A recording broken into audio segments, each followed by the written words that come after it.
جان lower plate نے اور general secretary صاحب نے بھرپور میسج دے دی ہے، ہمارا کسی سے کوئی ذاتی لڑائی نہیں ہے، یہ عوامی حقوق کی جنگ ہے۔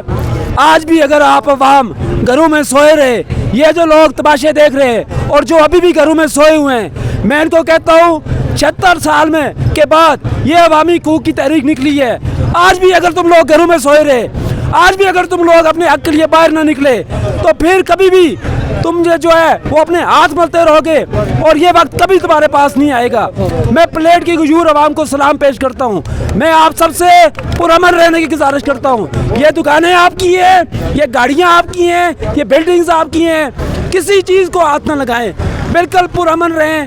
یہ سب چیزیں املاک کسی چیز کو نقصان نہ پہنچائیں۔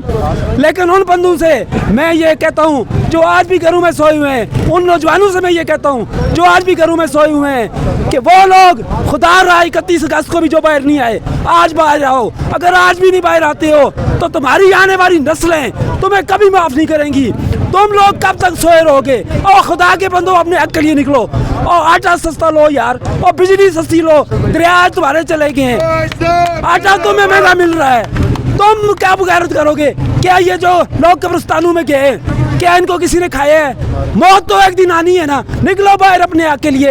ان وزیروں کے پاس پروٹوکول نہیں ہے، کچھ نہیں ہے، دو گاڑیاں انہوں نے گھروں میں رکھی ہوئی ہیں، ان کے بچے سرکاری گاڑیوں پہ جاتے ہیں، تمہارے بچے در بدر ہوتے ہیں، ان کے سرکاری ٹیلی فون فری، ان کی بجلی فری، ان کی ہر چیز فری۔ یہ کیا یہ کوئی نواب ہے؟